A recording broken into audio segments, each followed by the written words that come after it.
Magandang gabi mga masters, bali ngayon po ay 4 na videos po ma-upload ko po sa aking YouTube channel. Tama nga mga masters, 4 na videos nga po ang ma-upload ko po. Yon, what's up mga masters, nandito na naman tayo sa panibagong araw, panibagong kabanata na naman ang pagsasama-samahan natin ngayon guys.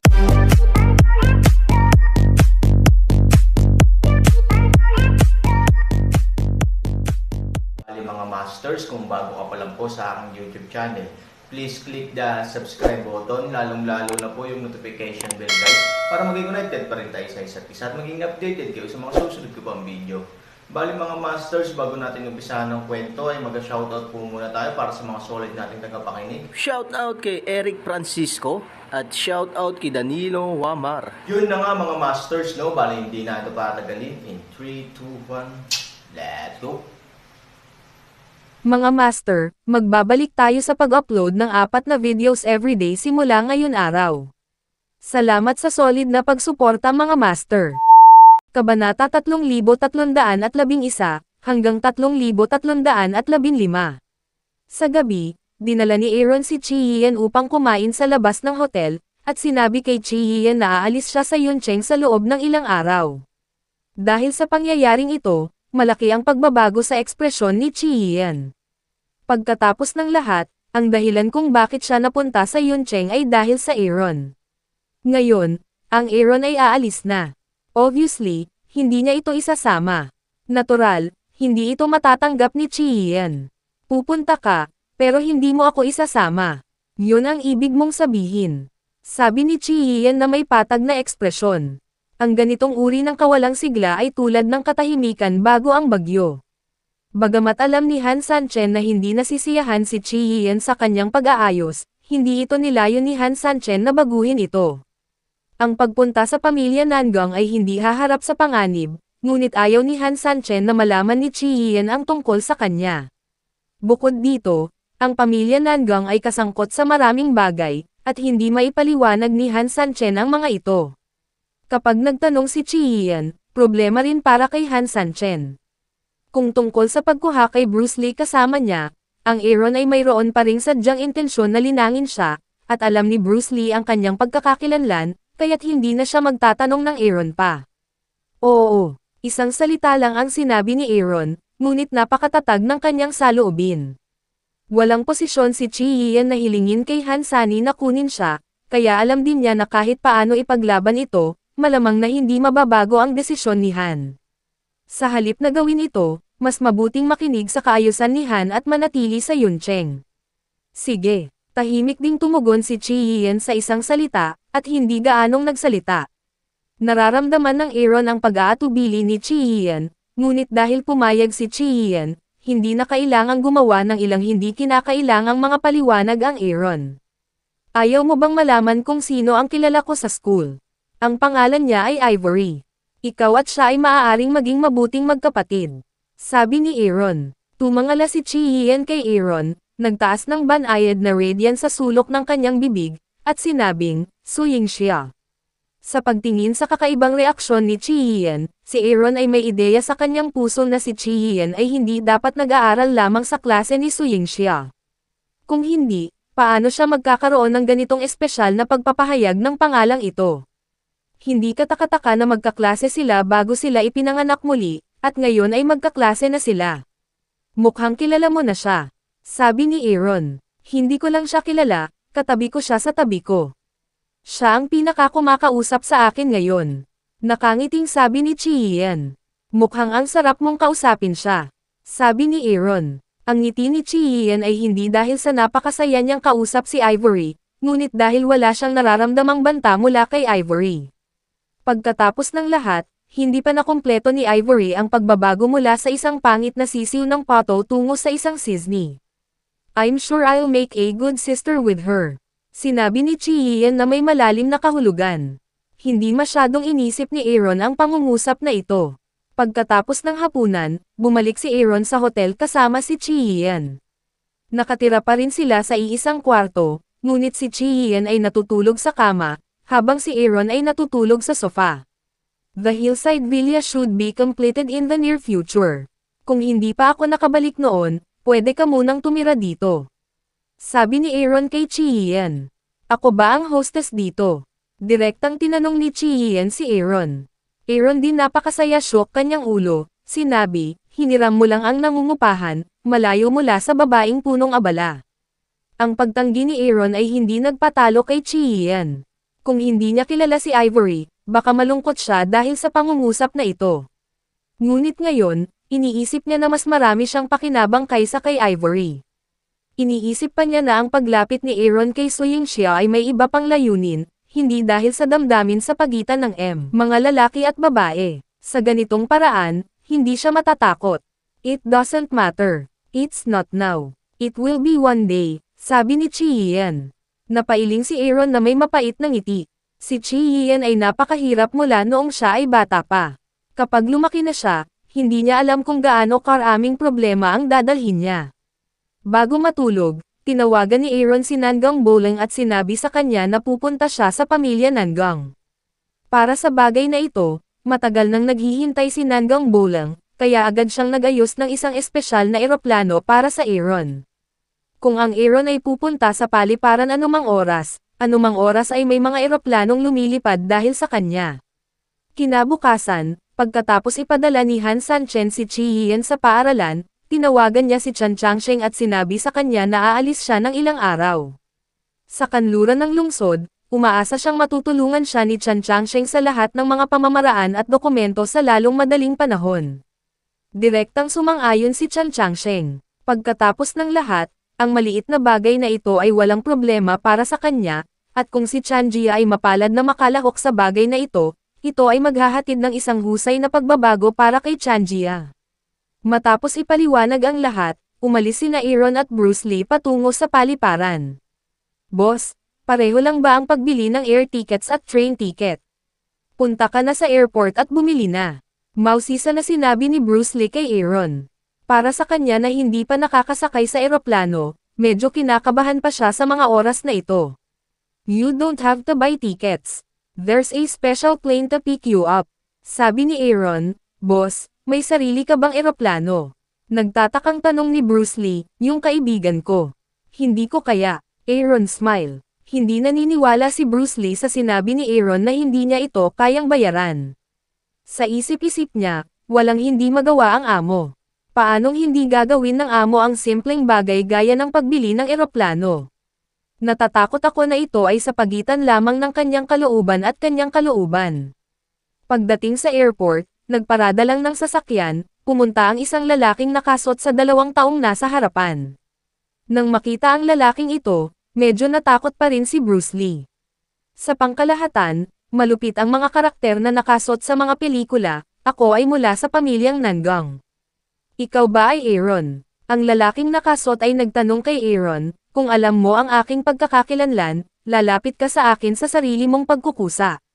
Bakit kailangan mo pa akong tanungin? Aaron Lightway. Sutman ay hindi inaasahan Aaron ay tulad ng isang reaksyon, kaya hindi niya alam kung paano haharapin. Matapos tingnan si Bruce Lee, sinabi ng lalaking nakasot, dapat mong malaman na hindi lahat ay maaaring pumunta sa teritoryo ng pamilya Nangang. Ang pangungusap na ito ay malinaw na nangangahulugan na si Bruce Lee ay hindi kwalipikadong pumunta, na nagpapabilis ng tibok ng puso ni Bruce Lee. But Aaron's next sentence reassures Bruce Lee, bakit hindi niya tanungin si Nangang Boleng, ang taong kukunin ko, kung tatanggi siya. Maaari mo siyang tanungin kung paano kanya tretuhin kapag kinakausap niya ako sa ganitong tono, sabi ni Aaron. Nagtatalo ng talukap ng mata ng Sutman. Bagamat matagal na siyang sinabihan ni Nangang Boleng na mahigpit sa Aaron, sa tingin niya ay bata si Aaron, kaya sinasadya niya itong sinamantala. Pero hindi niya ginawa, asahan na ang Aaron ay tretuhin ng ganito. I'm sorry, Mr. Aaron. Mabilis na iniyuko ng lalaking nakasot ang kanyang ulo upang aminin ang kanyang pagkakamali sa Aaron. Alam niyang kapag nalaman ito ni Nangang Boleng, hindi maiisip ang kahihinatnan. Bukod dito, ang batang ito ay hindi isang papel na madaling takutin. Kung minamaliit niya ang Aaron, tiyak na babayaran niya ang isang presyo. Aaron liwanag ng ngiti, sinabi, sa aking kapatid na lalaki upang humingi ng tawad, wala kang karapatan na hamakin siya. Ang pangungusap na ito ay nagpamukha kay Bruce Lee na natigilan. Bilang isang subordinate ng Aaron, siya ay may karangalan na tawaging kapatid ng Aaron. Si Bruce Lee ay nasa gilid ng lipunan. Alam niya ang kanyang posisyon bilang isang maliit na kapatid sa harap ng amo. Halos lahat ng mga amo ay tinuturing ang kanilang mga nasasakupan bilang mga thug at backer. Wala talagang may kapatiran sa kanilang mga nasasakupan. Ngunit Aaron, malinaw na hindi pareho, itinuring niya ang kanyang sarili bilang isang kapatid, hindi isang simpleng subordinate. I'm sorry. Ang lalaking nakasot ay yumuko kay Bruce Lee para ipakita ang kanyang paghingi ng tawad. Mabilis na ikinaway ni Bruce Lee ang kanyang kamay. Aaron ay maaaring nasa harap ng suit na lalaki, ngunit wala siyang lakas ng loob. Pagkatapos ng episode na ito, pinangunahan ng lalaking nakasot si Aaron 2 tao sa VIP passageway at sumakay sa pribadong eroplano na inayos para sa kanila ni Nangang Bolang. Nang lumipad ang eroplano, bilang unang tao sa Yuncheng Road, natagpuan ni Moyang si Chan Changsheng. Bagamat nasa Cloud City sila, wala silang masyadong kontak noon. Dahil sa Aaron, naglagay sila ng linya sa pagitan nila. He asked me to buy him an office building. Alam mo ba kung ano ang gusto niyang gawin? Tanong ni Moyang kay Tian Changsheng. Nang marinig ito ni Moyang, ngumiti si Tian Changsheng. Malinaw na hindi alam ni Moyang ang plano ni Aaron, ngunit malinaw siya sa plano ng Aaron na paunlarin ang kanluran ng lungsod. Ang gusaling ito ay dapat ang punong tanggapan ng kumpanya ng Feng Chen sa hinaharap, sabi ni Chan Changsheng. Ang kumpanya, sumimangot si Moyang, kahit na hindi niya tretuhin si Aaron bilang isang bata, ngunit bigla niyang nais na magbukas ng isang kumpanya, at ito ay isang buong gusali ng opisina, halatang hindi maliit. Oo, handa siyang paunlarin ang kanluran ng lungsod. Sa kanyang mga salita, ang kanluran ng lungsod ay magiging economic core ng Cloud City sa hinaharap, sabi ni Chan Changsheng. Mas alam ni Moyang ang tungkol sa kanluran ng lungsod. Noong nakaraan, kapag ang mga pabrika sa kanluran ng lungsod ay hindi inabandona, si Moyang ay isang madalas na customer doon. Halos lahat ng may-ari ng pabrika sa kanluran ng lungsod ay nagpapatakbo sa ilalim ng proteksyon ni Moyang, at ang pinakamalaking pinagmumulan ng kita ni Moyang ay dating mula sa mga bayarin sa proteksyon ng mga may-ari na iyon. Gayunpaman, mula noong krisis sa ekonomiya at pananalapi, ang mga pabrika sa kanluran ng lungsod ay sunod-sunod na gumuho, na isang piraso ng basurang lupa, kahit na ang mga opisyal na tao ay hindi maaaring baguhin ang tubig. Ang Aaron, gayunpaman, ay gustong paunlarin ang kanluran ng lungsod at itayo ito sa sentro ng ekonomiya ng Yuncheng. Posible ba iyon? Kahit na siya ay may pera upang gastusin, ngunit ang pagbuo ng isang bagong urban na lugar, ay hindi lamang maaaring gumastos ng pera upang gawin. Ikaw ay isang negosyante. Dapat mong malaman ang halaga ng kanluran ng lungsod. Sabi ni Moyang, ang kanluran ng lungsod ay isang walang kwentang kaparangan para sa akin, ngunit maaari nitong gawing kayamanan ang basura. Sinabi ni Chan Changsheng na kung ano ang magagawa ng Aaron ay isang bagay na hindi pinangarap ni Chan Jia na isipin, kaya't ang kanyang value cognition ng Cheng Si ay iba sa Aaron. Huminga ng malalim si Moyang. Masyadong mataas ang pagsusuri ni Tian Changsheng sa Aaron. Kahit ang kanyang mga salita ay nangangahulugan na maliitin si Tian Jia, na tila hindi maisip ni Moyang. Mukhang mas marami kang alam tungkol dito kaysa sa akin. Sabi ni Moyang. Umiling si Chan Changsheng at sinabing, alam ko. Nasabi ko na sa iyo. Kung paano ito gagawin ng Aaron, hindi ko mahulaan. Sa iyong opinyon, ano ang pagkakataon na siya ay magtagumpay? Tanong ni Moyang. Bahagyang kumunot ang noo ni Chan Changsheng. Kung aasa lamang tayo sa impormasyong mayroon tayo ngayon, hindi natin maaaring pag-usapan ang posibilidad, dahil hindi sigurado si Chan Changsheng kung matutupad ang mga salitang minsang sinabi ni Aaron. Gayunpaman, mula sa personal na pananaw ni Chan Changsheng, siya ay ganap na may kakayahang Aaron, dahil ang saloobin ng nasa katanghaliang gulang na lalaki sa Aaron ay naipaliwanag na ang lahat. Judging from my subjectivity, kaya niya, sabi ni Chan Changsheng. Muling huminga ng malalim si Moyang. Dati, alam niya lang na pinahahalagahan ni Tian Changsheng ang Aaron, ngunit hindi niya talaga naiintindihan ang posisyon ni Aaron sa isip ni Tian Changsheng hanggang ngayon. Hindi ka ba curious sa identity niya? Ayaw mo bang malaman ang background niya? Tanong ni Moyang. Mo boss, even you dare not easily investigate things, how dare my Chanjia do it casually?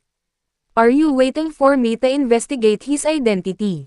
Nakangiting sabi ni Tian Changsheng. Talagang naisip ni Mo Yang, dahil masyado siyang na-curious sa pagkakakilanlan ni Aaron, ngunit hindi siya nang ahas na gawin ito ng madali, kaya't si Chan Jie lang ang nilalagay niya ang kanyang pag-asa. Gayunpaman, ang ugali ni Tian Changsheng ay kapareho ng sa kanya. Mahirap malaman ang pagkakakilanlan ni Aaron, dahil walang naglalakas loob na imbestigahan ang bagay na ito ng madali. Katulad ng isa't isa, napangiti ng awkward si Mo Yang. I don't know his identity, but there's something I can tell you, sabi ni Chan Changsheng. Napahawak si Mo Yang sa kanyang leeg at hindi na makapaghintay na magtanong, ano ang problema? Ikaw at ako ay hindi siya ma-provoke. Sa kanyang mga mata, ang Cloud City ay isang palaruan lamang. Sa kanyang mga mata, ikaw at ako, na malalaking tao sa mata ng ordinaryong tao, ay maaaring walang pinagkaiba sa mga nunal na langgam. Sabi ni Chan Changsheng, ang pangungusap na ito ay karapat-dapat sa masarap na panlasa ni Mo Yang, dahil alam niyang hindi kailanman masasabi ni Chan Changsheng ang mga salitang ito nang walang anumang dahilan. Dapat ay may alam siya, ngunit ayaw niyang sabihin sa kanya, bakit mo pinili ang Cloud City? Mo curious siyang. Umiling si Chan Changsheng. Masyado rin siyang curious sa problemang ito. Pagkatapos ng lahat, napakaraming mas magagandang lungsod na karapat-dapat sa pag-unlad ng Aaron. Gayunpaman, ayon sa kasalukuyang impormasyon, kung gusto naming i-unlock ang problemang ito ay malayo. Kung madali nating imbestigahan ito, natatakot tayo na labagin nito ang ipinagbabawal na lugar ng Aaron. Hinding-hindi gagawin ito ni Chan Changsheng, sa katunayan, ang problemang ito ay walang kinalaman sa atin. Kailangan lang nating malaman na sapat na ang presensya niya sa Cloud City. Sabi ni Chan Changsheng, Mr.